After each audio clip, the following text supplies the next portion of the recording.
हमारे महाराज श्री, हमारे परम आदरणीय अनूप सिंह जी महाराज, हमारे आदरणीय समाज सेवी नेताजी तो बाद में हैं, पहले हैं समाज सेवी। हर वक्त हमारे सामने तन मन धन से खड़े रहते हैं। जब भी इनको कोई भी कार्य हम बोलते हैं तो निरंतर बिना हिचके हमारे साथ रहते हैं। इनका बहुत बहुत तहे दिल से धन्यवाद।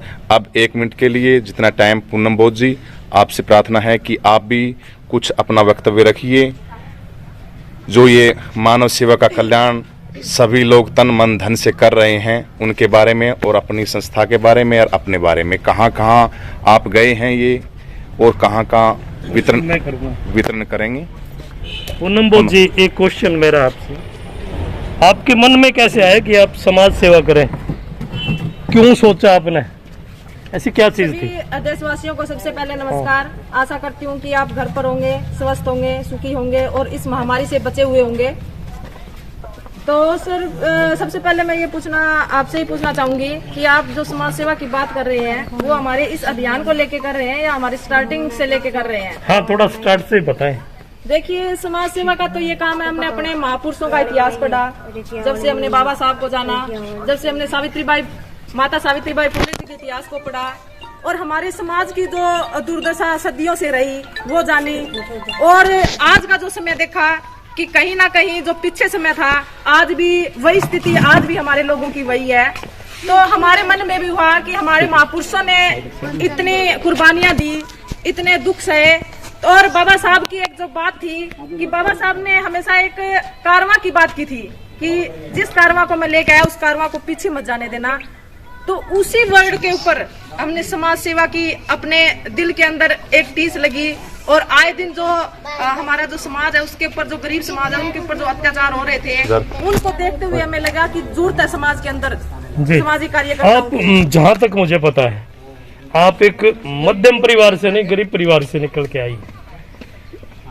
क्या वो ऊर्जा थी जिसको लेके आप चले और आपके मन में आया कि मैं सैनिटाइज करूं, ये चीजें हम वितरण करें? ऐसा क्या था? मैं उस जड़ को पकड़ना चाहता हूं कि क्यों आपके मन में आई, और बहुत हैं लोग ऐसे। देखिए, इस महामारी में अगर हम बात करें तो सबसे ज्यादा हमारा जो ग्रामीण और हमारा जो शेड्यूल कास्ट और जो हमारा महिलाएं वर्ग हैं वो सबसे ज्यादा प्रभावित है, खासकर शेड्यूल कास्ट की महिलाएं, बैकवर्ड क्लास की महिलाएं।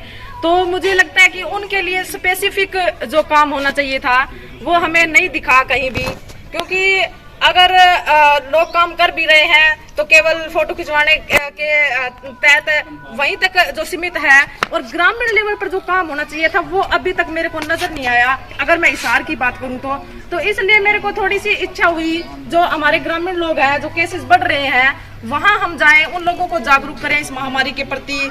और ये छोटी सी एक, ज्यादा कुछ नहीं है, ये एक छोटा सा सहयोग है हमारी तरफ से मास्क और सैनिटाइजर का। ये कोई ज्यादा बड़ी बात नहीं, ये हमारे जो गांव के मान्यवर, जो हमारे लोग हैं, हमारे जो सीनियर हैं, जिनसे जो हमें गाइड करते हैं, उन्हीं की बदौलत है हम ये काम कर रहे हैं सर। ओके, एक चीज जरूर दिखाई दी, मैंने सुना है कि शुरुआत करने वाले लोग बहुत कम होते हैं। मैंने ये भी सुना कि भगत सिंह जब चला तो अकेला था। और आपकी तो टीम है, आप अकेले नहीं हैं। आपका प्रोफेशन भी मैंने सुना कि आप वकील हैं। पुनः पूछना चाहता हूँ कि आप एक गरीब परिवार से निकल के, क्या आपका उद्देश्य है? आप कहाँ तक पहुँचना चाहते हैं, क्या करना चाहते हैं? देखिए सर, क्वेश्चन अभी अगर हम ये मास्क और सैनिटाइजर से रिलेटेड देखें तो ये महामारी जो इस देश के अंदर फैली हुई है, सबसे पहले तो हम इसी पे फोकस करेंगे कि हम ये चाहते हैं कि हमारे देश के अंदर ये बीमारी ना रहे। हमारा जो गरीब तबका, जो हमारा लोग हैं, वो इस बीमारी से प्रभावित ना हो। अमीर लोगों के पास काफी सुख सुविधाएं हैं और वो बीमारी से बचने के लिए अपना बचाव कर सकते हैं, लेकिन जो गरीब लोग हैं, जो 500 रुपए की दिहाड़ी करते हैं, 300 रुपए दिहाड़ी करते हैं, वो लोग आखिर इस बीमारी से कैसे बचेंगे?